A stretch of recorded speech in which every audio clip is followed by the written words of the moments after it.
Government Degree College, Mahbubad, Telangana State. Department of Commerce, Business Statistics, Paper 1. Learning resource prepared by J. Srinivas, Assistant Professor of Commerce. In this class,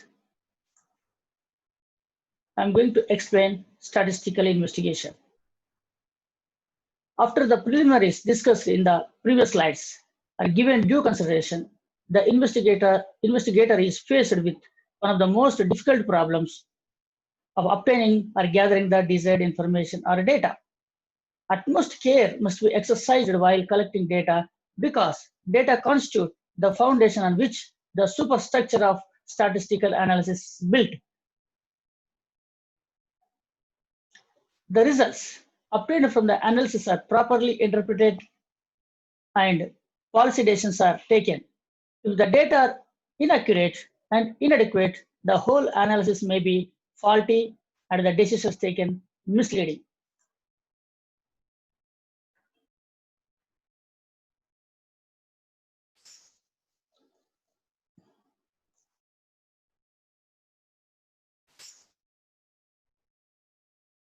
Data may be obtained either from the primary source or secondary source. A primary source is one that itself collects the data. Second source, one that makes available data which were collected by someone or other agency. It is preferable to make use of the primary source wherever possible for the following reasons.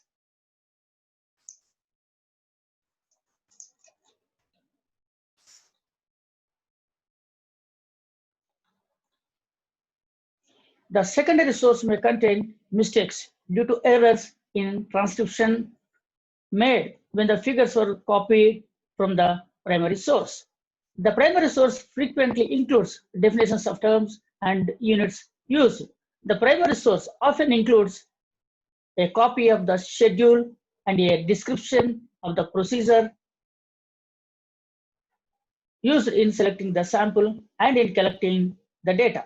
Primary source usually shows data in greater detail. Depending on the source, statistical data are classified under two categories: primary data and secondary data. Primary data are obtained by a study specifically designed to fulfill the data needs of the problem at hand. Such data are original in character and are generated in large number of surveys conducted mostly by government and also by some individuals, institutions, and research bodies. For example, data obtained in a population census by the Office of the Registrar General and the Census Commissioner, Ministry of Home Affairs are primary data.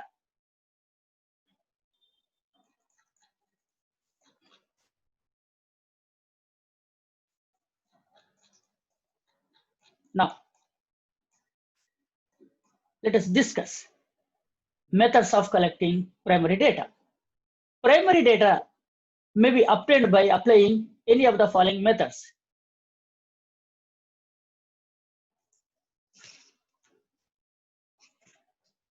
Direct personal interviews, indirect oral interviews, information from correspondence, mailed questionnaires methods, and schedules sent through enumerators. Now, let us learn one by one in detail. So what are the different methods of collecting primary data and how they can be adapted? Now, first, direct to personal interviews. Under this method of collecting data, there is a face-to-face contact with the persons from whom the information is to be obtained. The persons the information is obtained is known as informants. The interviewer asks them questions pertaining to the survey and collects the desired information. For instance, if a person wants to collect the data about the working conditions of workers of the Telangana State Road Transportation Corporation, for that, you would go to the bus depot, contact the workers and obtain the desired information. The information thus obtained is called first-hand are original in character. Now, so what are the advantages? The advantage of personal interviews are response is more encouraging as most people are willing to supply information when approached personally. The information obtained by this method is likely to be of accurate because the interviewer can clear up doubts of the informants about certain questions and thus obtain correct information. It is also possible through personal interview to collect supplementary information also about the informant's personal characteristics and environment, and such information often proves very useful while interpreting the results. Questions about which the informants is likely to be sensitive can be carefully sandwiched between other questions by the interviewer. Interviewer, or he or she can twist the questions, keep in mind the informant's reactions. The language of communication can be adjusted to the status and educational level of the person interviewed, thus avoiding inconvenience and misinterpretation on the part of the informant. Now,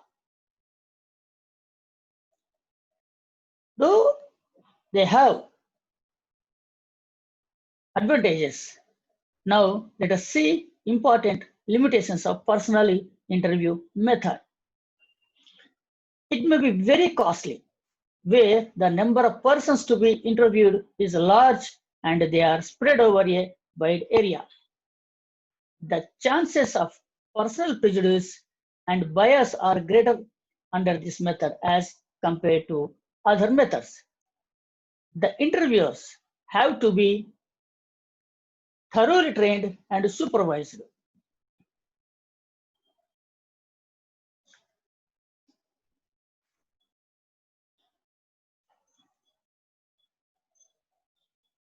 Otherwise, they may not be able to obtain the desired information. Untrained or poorly trained people may spoil the entire work.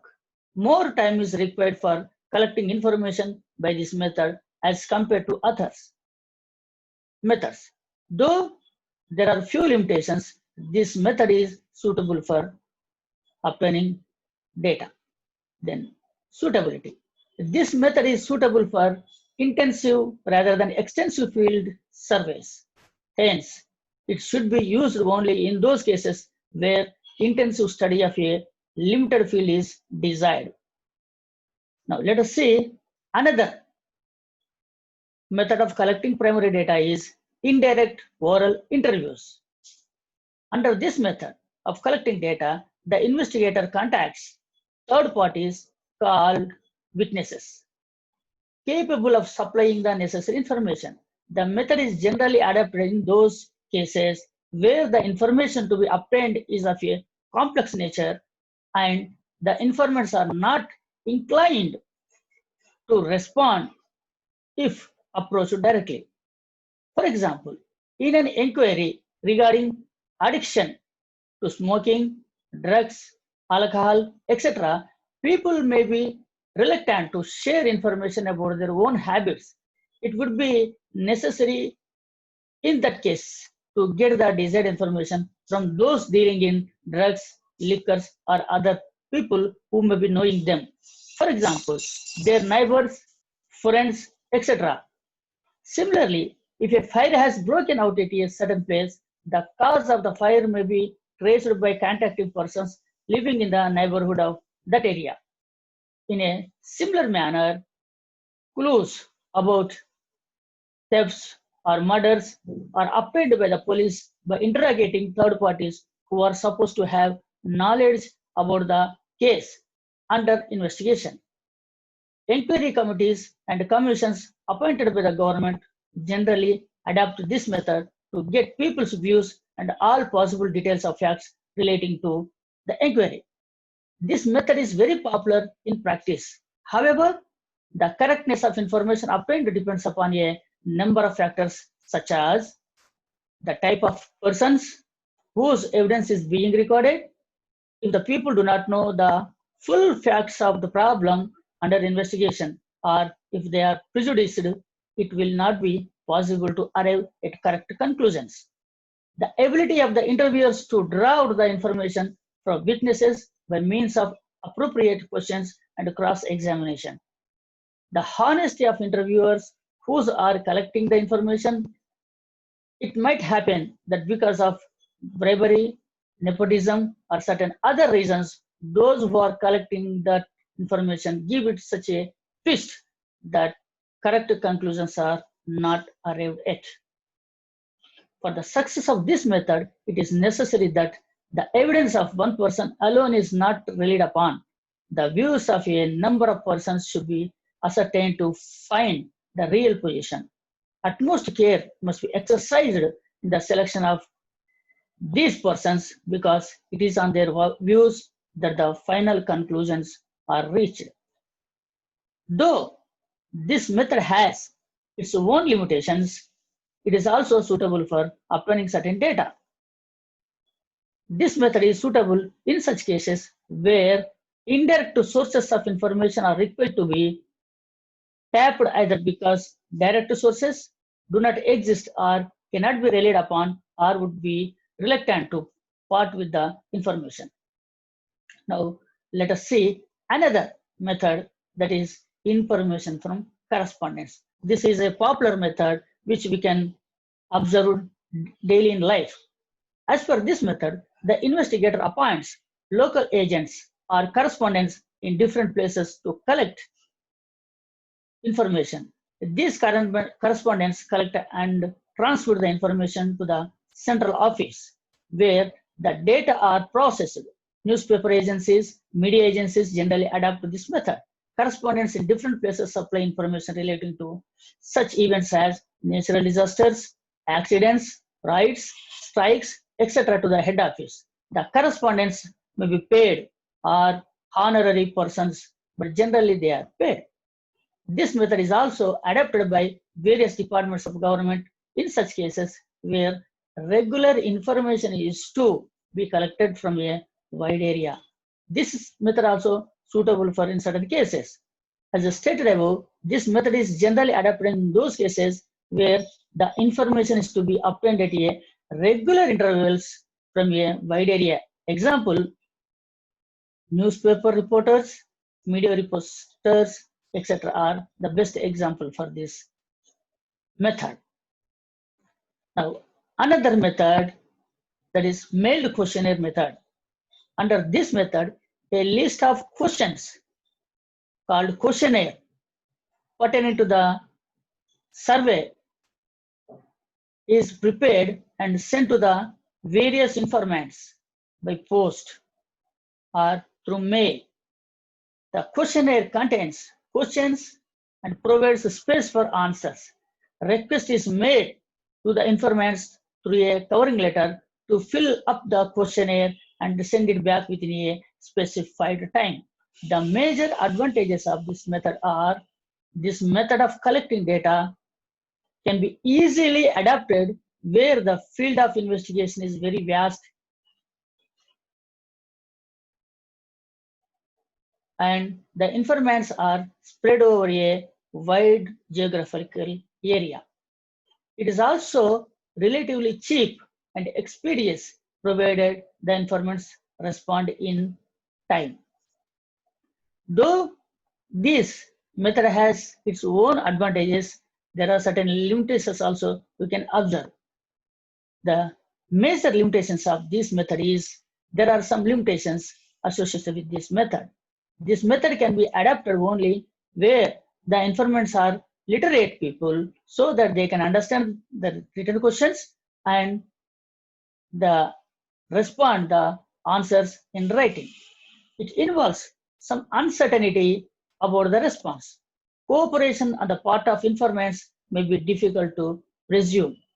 The information supplied by the informants may not be correct and it may be difficult to verify the accuracy. The success of this method depends upon the skill with which the questionnaire is drafted and the extent to which willing cooperation of the informants is secured. To make this method work effectively, the following suggestions are made. The questionnaire, which is prepared, should be so framed that it does not become an undue burden on the respondents. Otherwise, they may not return them back. Prepaid postage stamps should be affixed. The sample should be large. It should be adapted in such inquiries where it is expected that the respondents would return the questionnaire because of their own interest in the inquiry. Its use should be preferred in such inquiries where there could be a legal compulsion to supply the information so that risk of non-response is eliminated. Now, the suitability of this method is it is appropriate in cases where informants spread over a wide area, that is in case of extensive surveys. Now, let us discuss last method, that is schedules sent through enumerators. Another method of collecting information is that of sending schedules through the enumerators or interviewers. The enumerators contact the informants, get replies to the questions contained in the schedule and fill them in their own handwriting in the questionnaire form. The essential difference between the questionnaire method and this method is that whereas in the questionnaire method, the questionnaire is sent to the informants by post. In this method, the enumerators carry the schedule personally to the informants, and the method is free from most of the limitations of the mailed questionnaire method. Now, the main advantages of this method is it can be adapted those cases where informants are illiterate. There is little non-response as the enumerators move personally to obtain the information. The information received is more reliable as the accuracy of statements can be checked by supplementary questions wherever necessary. Again, this method also facing some limitations. Among the various methods of collecting primary data, this method is quite costly as enumerators are generally paid persons. The success of the method depends largely upon the training imparted to the enumerators. Skilled interviewing requires experience and training, but there is a tendency for statisticians to neglect this extremely important part of the data collecting process. The way in which the enumerators conduct the interview would affect the data collected. When questions are asked by a number of different interviewers, it is possible that variations in the personalities of the interviewers will cause variation in the answers obtained. Now, this method of suitability. This method is quite popularly used in practice. The main reason for this is a very high rate of response because of the personal contact of the enumerators. So, this is information all about the primary data. Now,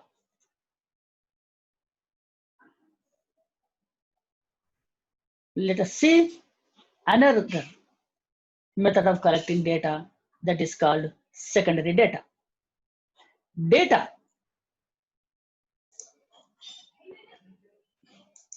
which are not originally collected but rather obtained from published or unpublished sources are known as secondary data. Now, so where is the secondary data available? Let us see the availability of secondary data or the sources of secondary data. Secondary data is available through published sources and unpublished sources. In most of the studies, the investigator finds it impracticable to collect first-hand information on all related issues, and as such, he makes use of the data collected by others. There is a vast amount of published information from which statistical studies may be made.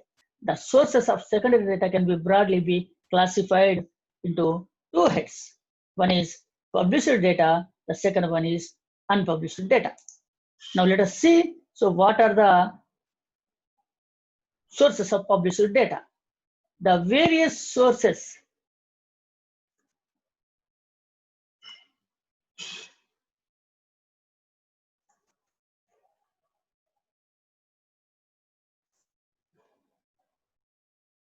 let us see sources of published data. The first source of published data is official publications.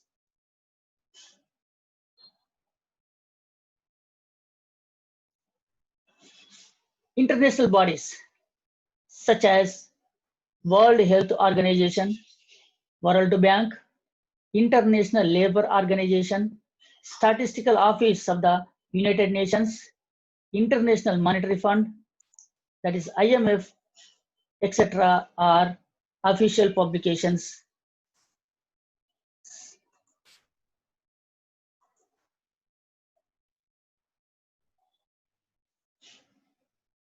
The examples for official publications. Now,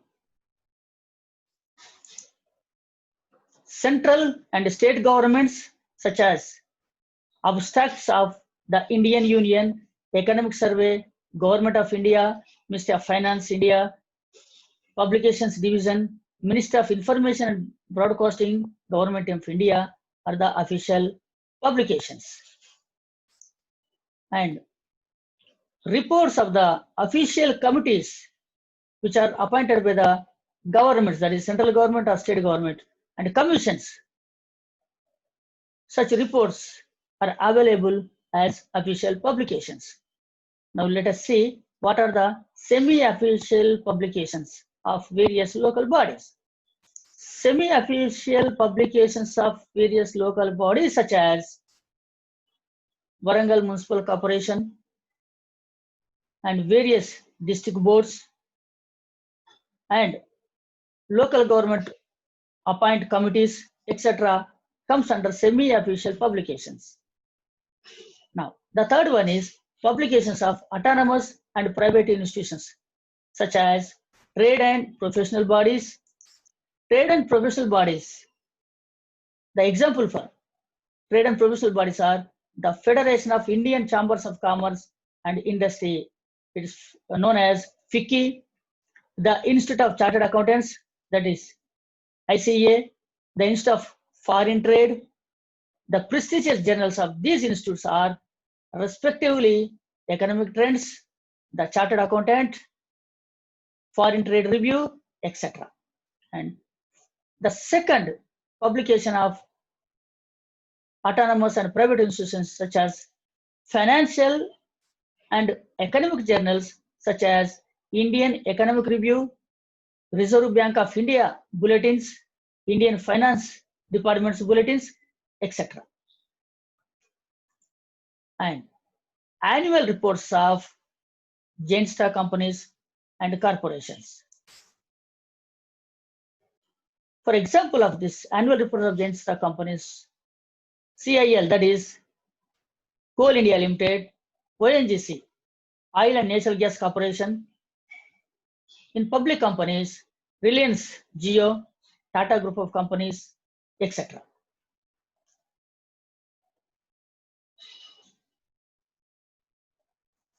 The fourth one is publications brought out by various autonomous research institutes and scholars.